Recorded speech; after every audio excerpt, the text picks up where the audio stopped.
батасын берсин. Өзгөчө биз азыр болсо Кудайдын сөзүн окуйбуз, Кудайдын сөзү менен ой жүгүртүп, жана ошол боюнча бир нече аяттарды окуйбуз. Андан кийин биз ар жекшемби күн сайын башталыш китебин ар бир бөлүмүн карап кетип окуп жатабыз. Анан ошол окуганда Кудай ар бирибизге сүйлөп жатат. Бүгүн болсо биз өзгөчө Кудайдын сөзүн окуп кетебиз. Бул башталыш китеби 4 бөлүмдөн 25 аят 26 аятты кошо окуйбуз. Андан кийин 5 бөлүмдү толугу менен окуп кетели. Адам аялына дагы жакындады. Ал уул төрөп, Кудай мага кабыл өлтүргөн ауылдын ордуна башка уул берди деп атын Шет койду. Шеттен да уул төрөлдү. Ал анын атын Энош койду. Ошондон баштап адамдар Теңирдин атын чакыра башташты.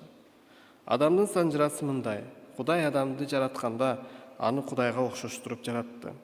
Аларды эркек аял кылып жаратты. Аларга батасын берди. Жараткан күнү аларды Адам деп атады. Адам 130 жашка чыкканда анын бейнеси боюнча окшош уул төрөлдү. Ал ага Шет деген ат койду. Шет төрөлгөндөн кийин Адам 800 жыл жашады. Андан дагы уул кыздар төрөлдү. Адам бардыгы болуп 930 жыл жашап көз жумду. Шет 105 жашка чыкканда андан Энош төрөлдү. Энош төрөлгөндөн кийин Шет 807 жыл жашады. Андан дагы уул кыздар төрөлдү.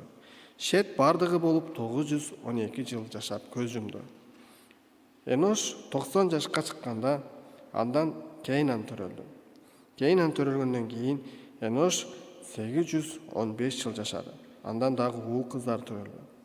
Энош бардыгы болуп 905 жыл жашап көз жумду. Кейнан 70 жашка чыкканда андан Малалел төрөлдү. Малалел төрөлгөндөн кийин Кейнан 840 жыл жашады. Андан дагы уул кыздар төрөлдү. Кейнан бардыгы болуп 910 жыл жашап көз жумду.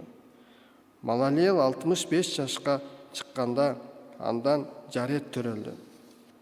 Жарет төрөлгөндөн кийин Малалел 830 жыл жашады. Андан дагы уул кыздар төрөлдү. Малалел бардыгы болуп 895 жыл жашап көз жумду. Жарет 162 жашка чыкканда андан Энох төрөлдү.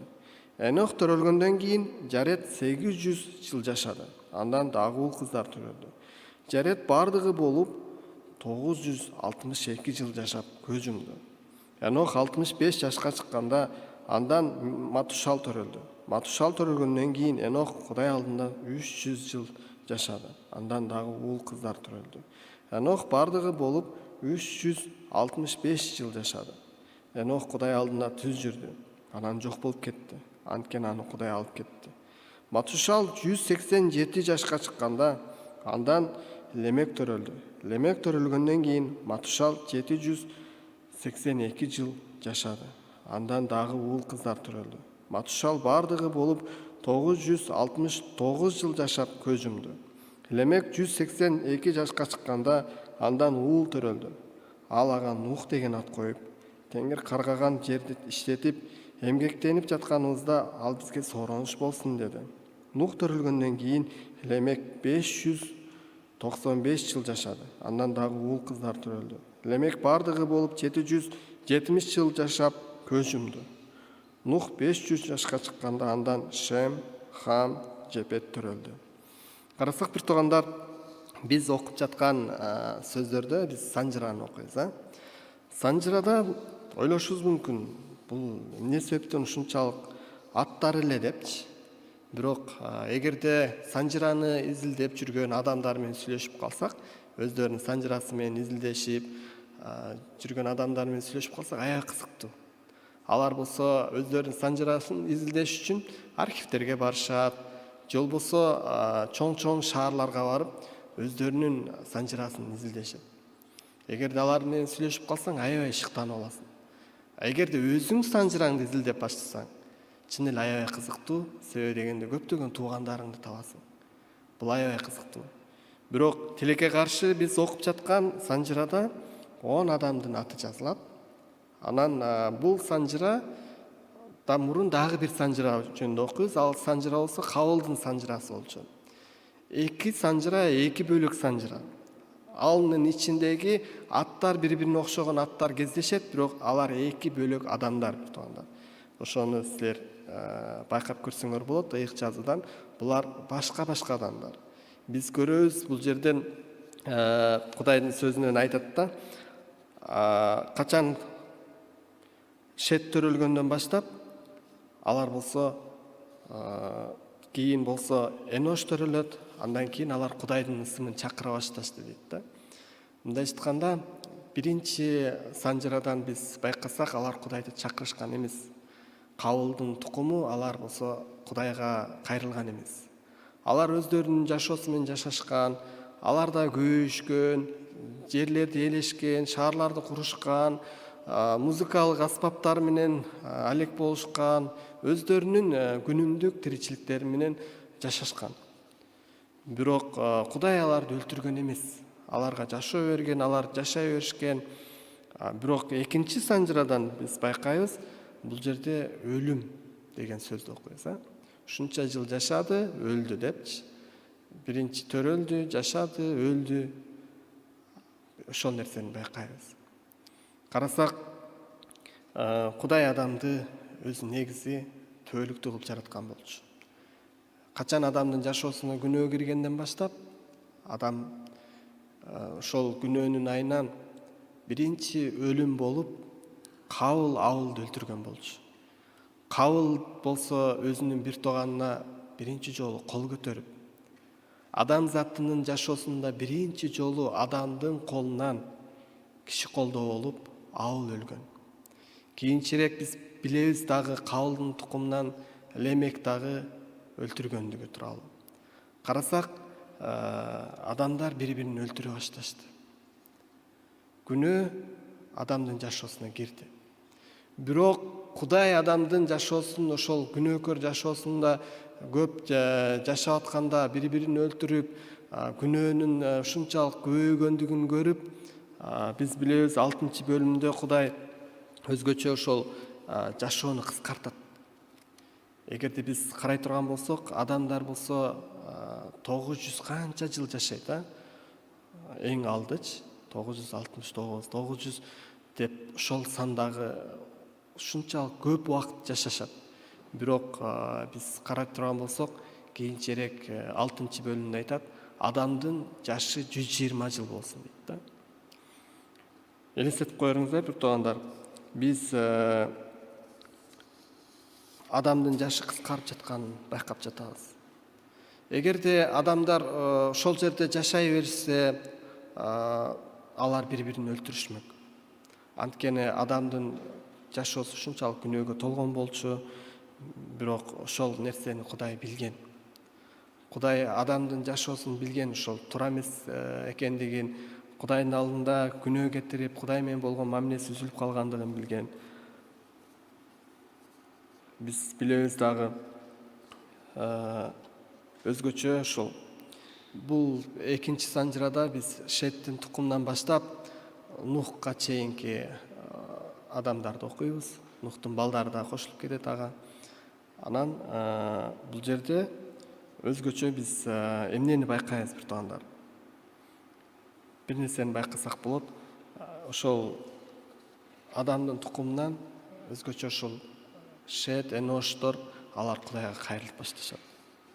Алар Кудайга кайрылып, Кудайдын ысымын чакырып башташат.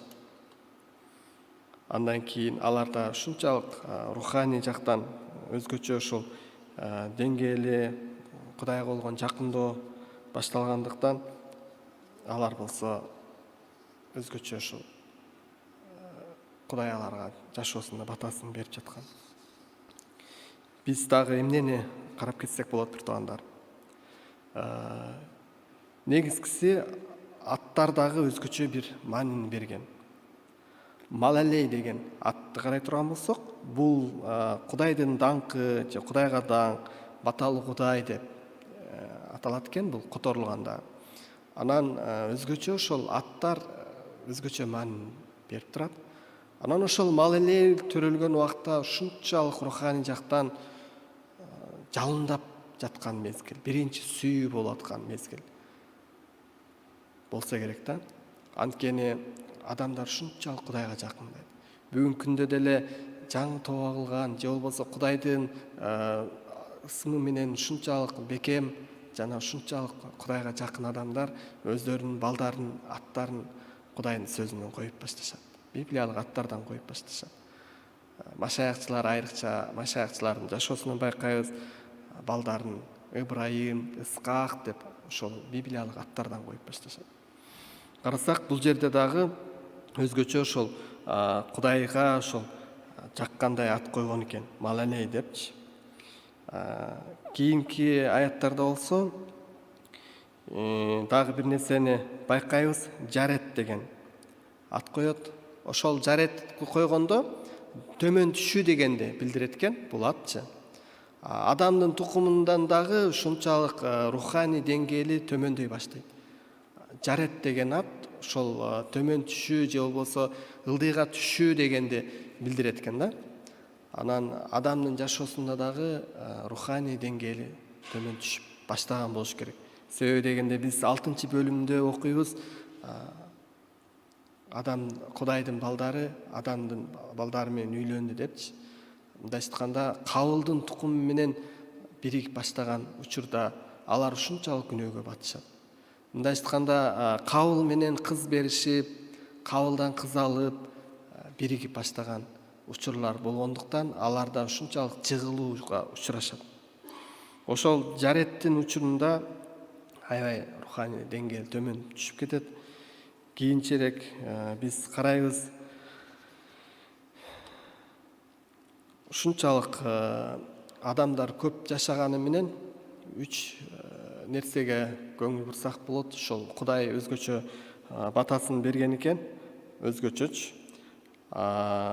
Аларга жашоо берипчи. Кийинчерээк болсо биз карайбыз, Энох төрөлөт.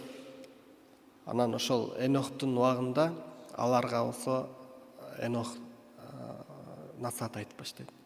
Бул жөнүндө болсо Жүйүттүн катында окуп кетебиз бир туугандар, 14-15 аяттарда Кудайдын сөзүн ачсаңыздар. Адам атадан кийинки 7-чи тукумдан чыккан Энох да алар жөнүндө мына теңир бардыгын соттош үчүн, кудайсыздардын өздөрүнүн кудайсыздыгы менен жасаган иштеринин бетин ачуу үчүн ага каршы осоо сөздөрдү айткан. Кудайсыз күнөөкөрлөрдү ашкерелөө үчүн өзүнүн түмөндөгөн ыйыктары менен келе жатат деп пайгамбарчылык кылган. Бул жерден биз эмнени байкасак болот бир туугандар? Энох ал Кудайдын алдында түз жүрдү дейт. Еврейлердин аксакалдары айтышат экен мындай деген сөздү. Ал Кудай менен жашады деп айтышат экен да. Кудай менен бекем болду, же болбосо Кудайга ишенди, Кудайга жакындады, Кудай менен тыгыз мамиледе болду, ушунчалык жакын мамиледе болду деп айтышат экен да. Анан бирок чынында эле Энох ушунчалык Кудайга жакын болгон. Аны эмнеден улам билебиз? Ал дейт да, Кудайдын алдында алынды дейт да. Калган бүт ошол санжырада көптөгөн ошол адамдардын бардыгын өлгөндүгү жөнүндө окуйбуз. Өлдү, жашады, өлдү депчи. Бирок Энох болсо Кудайдын алдында алынды дейт. Бүгүнкү күндө дагы биздин ата-бабаларыбыздын ишеними бизди куткарбайт экен. Көрсө биздин өзүбүздүн жеке ишенимибиз маанилүү экен. Эмне себептен? Анткени кээ бир адамдар айтышы мүмкүн, мен деген ишенгендердин үй бүлөсүндө төрөлгөм, мен кичинекей кезимде ишенип төрөлгөм деген сыяктуу сөздөрдү угуп калсаңыздар керек. Бирок ал нерсе бизди куткарылууга алып келбейт. Куткарылууга бир гана адамдын өзүнүн жеке ишеними маанилүү. Кудай менен болгон мамиле өтө маанилүү. Кудайдын алдына келип, Иса Теңир аркылуу кечирим алып, ошол мамилени иретке келтирүү жана ошол Кудай менен болгон мамиле ушунчалык туура болуу, бул өтө маанилүү экен да. Кудай чын эле ар бирибизге жардам берсе экен. Эгерде биздин жашообузда ушундай түшүнүктөр болсо, акыркы муундун адамдарында айтышы мүмкүн, мен деген ата-тегем ишенген, же бул ишенет болчу, андай мындай депчи. мен деген ата бабаларым Кудайга ишенишчү деген таяныч нерселер бар болсо, анда ойлонсоңуз болот. Бул таяныч сизди куткарылууга алып келбейт. Куткарылууга адамдын өзүнүн жеке ишеними, Кудай менен болгон мамилеси маанилүү болот. 5-бөлүмдө болсо Кудай өзгөчө ошол санжыраанын арасынан дагы бир нече баталар жөнүндө карап кетебиз. Кудай кантип бата берди? Негизи өзү санжыраанын ичинен эч нерсе биз ала албайбыз. Бирок эгерде биз жакшылап окуп, көңүл бөлүп окуй турган болсок, анда ошол жерде дагы Кудай өзгөчө 3 батаны айткан экен да. Биринчиси жашоо дейт. Шет жашады, Энош жашады, Лемек жашады дейт. Кудай алардын күнөөлүү жашоосуна карабастан төрөлүү берип жатат, жашоо берип жатат, жашаганга мүмкүнчүлүк берип жатат. Аябай сонуна жашады депчи. Чын эле бул дагы бирден бир Кудайдын батасы экен. Экинчиси болсо адамдардын төрөлүүсү көбөйдү, элдер көбөйдү, укумдап батасын берди. Кудай болсо мындай укумдап көбөйтпөй деле койсо болмок. Бирок ал болсо көбөйүп берип атат. Адамдар болсо укумдап көбөйүп башташты. Биз бул санжырадагы адамдардан көптөгөн адамдардын төрөлгөндүгүн байкайбыз. Эгерде биз бир эле ушул менен эле чектелип калбастан, алардан дагы уул кыздар төрөлдү дейт. Алар көбөйө башташты. Жер бетине жайылып, элдер көбөйүп башташты.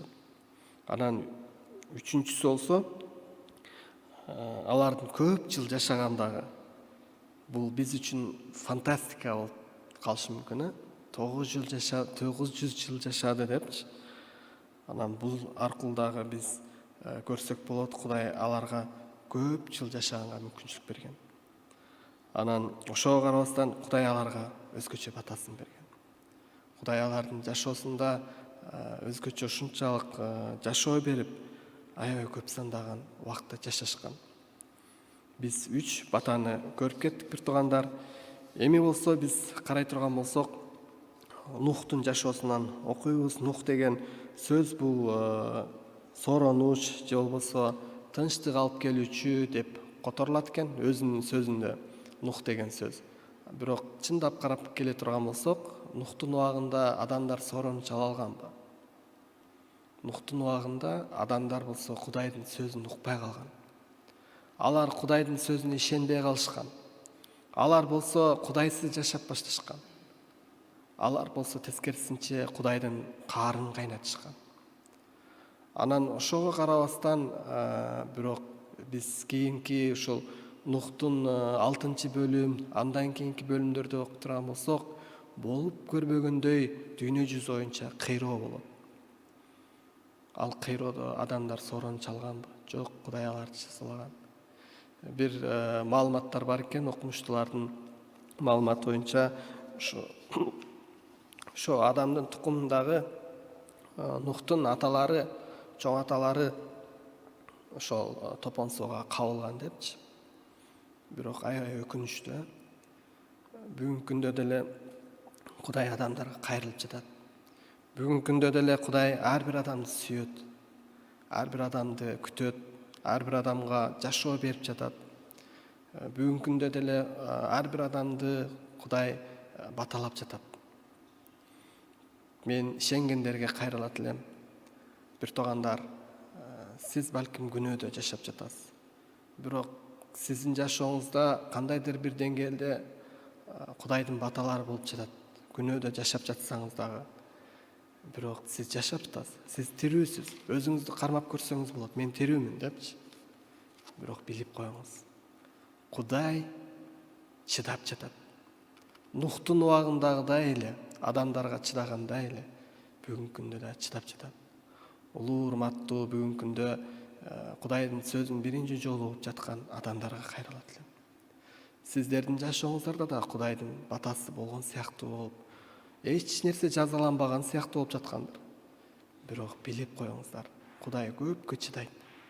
Бирок Кудай чыдап эле койбостон, ал сөзсүз түрдө жазалайт. Ошо адамдын тукуму жазалангандай эле, Кудай жазалайт.